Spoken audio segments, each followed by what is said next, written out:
Salam sejahtera, terima kasih karena bersama dengan saya di Nazilin Unity Channel. Akhirnya Anwar Ibrahim bersuara berkait dengan isu pemilihan parti PKR yang sedang panas sekarang ini. Paling panas sekali membabitkan pemilihan pemimpin timbalan presiden parti PKR yang melibatkan anak Anwar Ibrahim, yaitu Nurul Izzah Anwar, dan juga melibatkan sekarang ini pemangku kepada timbalan presiden, yaitu Rafizi Ramli. Dua-duanya adalah orang yang sangat berkaliber, berpengaruh, dan yang memulakan reformasi. Anda masih ingat, kedua-dua mereka ini mempunyai kekuatan tersendiri. Ramailah, terutamanya Walaun, suka sangat apabila dua pribadi ini, yaitu Rafizi dan Nurul Izzah, bertanding jawatan timbalan presiden. Mereka kata begaduh lah macam-macam. Tapi mereka lupa, macamlah parti Walaun itu tiada pertandingan. Semua parti politik memang ada pertandingan, itu namanya demokrasi. Jadi kalau nak bertanding, apa masalahnya? Pertandingan itu kan baik untuk memilih yang terbaik daripada yang paling terbaik. Rafizi pun terbaik, Nurul Izzah pun terbaik. Itu kan lebih baik. Ini tidak, walau ini pelik.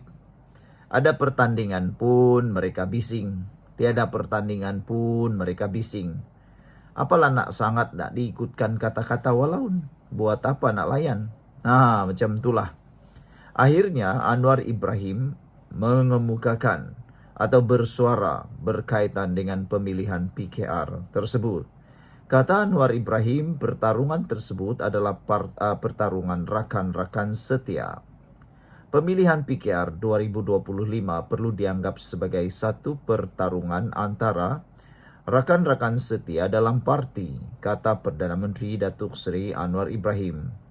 Justru Anwar yang juga Presiden PKR berkata, semua calon berkenan harus disantuni dengan baik, supaya semangat persaudaraan dalam kalangan ahli parti kekal utuh. Pemilihan ini antara rakan-rakan setia yang banyak daripadanya tokoh reformasi. Oleh itu, kita kena jaga supaya tidak terlanjur kerana kita mahukan pemilihan ini untuk kita rangkul sebagai satu kekuatan, katanya. Beliau berkata demikian ketika ditemui pemberita selepas mempengerusikan mesyuarat Majlis Pimpinan Negeri PKR Sabah di sini hari ini. Pada masa sama, Anwar mengingatkan penyokong kepada pihak yang bertanding untuk tidak terlajak berlebihan kerana ia boleh mengeruhkan keadaan. Ini PKR persaudaraan yang harus diperkukuh. Selesai saja Kongres Nasional PKR, kita harus bekerja sebagai satu pasukan yang padu, katanya. Proses pencalonan pemilihan parti yang berakhir Jumat lepas menyaksikan Anwar tidak dicabar bagi jawatan presiden. Manakala bagi jawatan timbalan presiden, Nurul Izzah Anwar bakal bertembung dengan penyandang Datuk Seri Rafizi Ramli yang juga Menteri Ekonomi. Bagi jawatan naib presiden, 12 ahli telah mengemukakan pencalonan masing-masing, termasuk 4 penyandang, iaitu Nik Nazmi Nik Ahmad, Chang Ling Kang, Datuk Seri Aminuddin Harun, dan Datuk Seri Amiruddin Syari.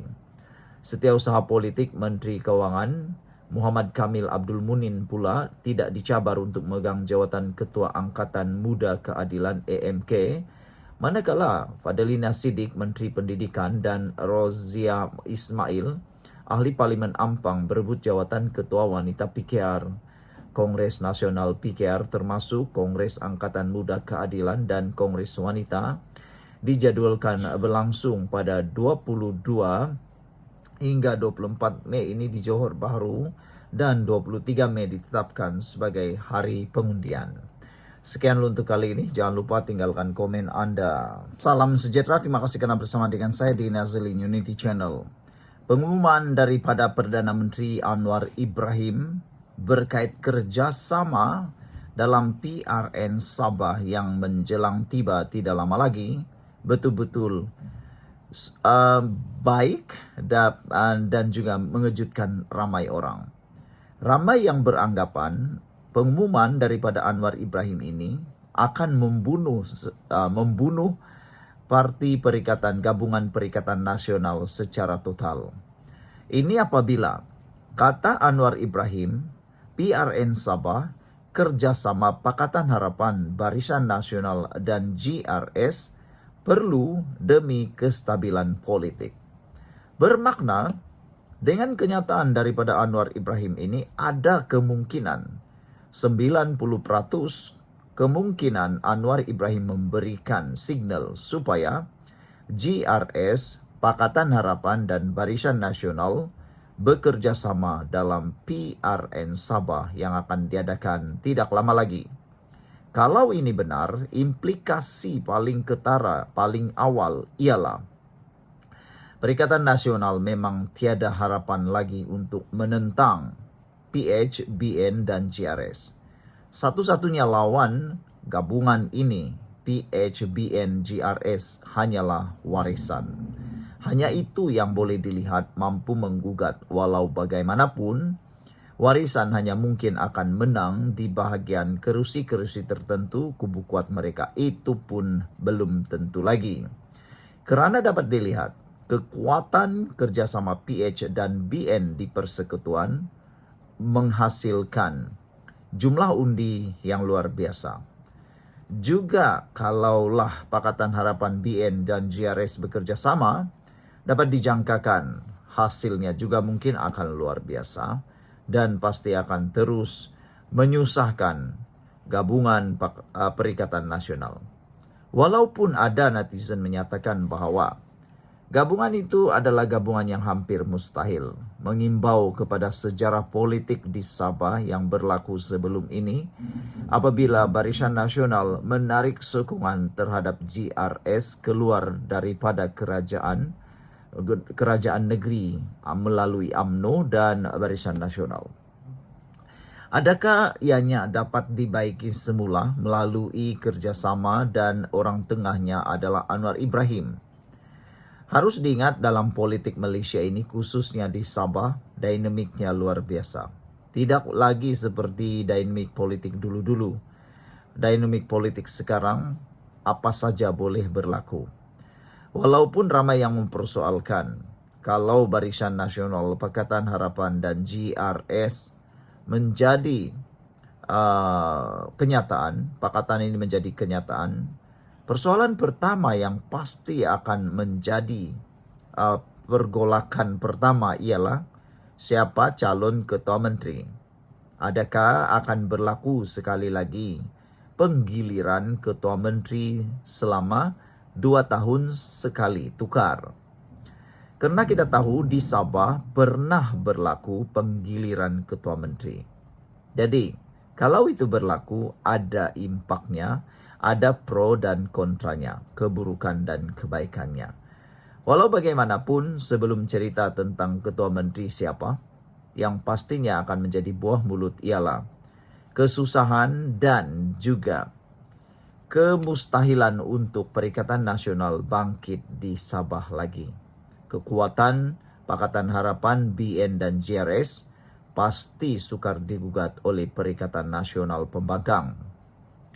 Hari ini Perdana Menteri Datuk Seri Anwar Ibrahim berkata kerjasama antara PH, BN dan GRS pada PRN Sabah akan datang amat penting bagi menjamin kestabilan politik peringkat nasional dan Sabah. Beliau yang juga pengerusi PH berkata kerjasama antara PH Sabah, BN Sabah dan GRS masih di peringkat perbincangan dan belum lagi dimuktamadkan. Kenyataan berhubung kesepakatan PH, BN Sabah sebelum ini hanya di peringkat antara kedua-dua parti itu dan belum melibatkan GRS. Kita ingin bekerja sama dengan tentunya UMNO, BN dan GRS, sebab itu saya datang ke Tawau juga dan mengadakan perbincangan dengan Ketua Menteri Datuk Seri Haji G supaya ada kesepakatan antara GRS, PH dan BN, katanya. Beliau berkata demikian selepas mempengerusikan mesyuarat Majlis Pimpinan Negeri MPN Parti Keadilan Rakyat Sabah di Tawau hari ini. Turut hadir pengurus MPN PKR Sabah yang juga Timbalan Menteri Pendidikan Tinggi Datuk Mustafa Sakhmud bersama barisan kepimpinan tertinggi PKR Sabah. Anwar berkata ketika mesyuarat di peringkat PH dan BN Sabah, beliau telah memaklumkan kepada ahli mesyuarat beliau akan ke Tawau untuk bertemu dengan Haji G bagi membincangkan hal kesepakatan ketiga-tiga parti itu. Jadi itu saya nak jelaskan mengapa hal itu perlu. Karena bagi kita keutamaan ialah kestabilan politik nasional dan negeri dan keduanya. Hubungan negeri dengan persekutuan harus baik, kata beliau lagi. Ditanya sama ada PH optimis dapat bekerjasama dengan GRS pada PRN akan datang, Anwar berkata saya boleh bercakap bagi pihak PH dan saya optimis karena saya telah membuat perbincangan dan saya lihat perkara ini sangat positif. Daripada bagi pihak GRS biarlah mereka yang menentukan, katanya lagi. Terdahulu media melaporkan BN dan PH sepakat menjalin kerjasama dalam PRN 17 Sabah menerusi kenyataan bersama Ketua Sekretariat Kerajaan Perpaduan Datuk Dr. Ashraf Waji Dusuki dan Setiausaha Agung PH Datuk Seri Saifuddin Nasution Ismail.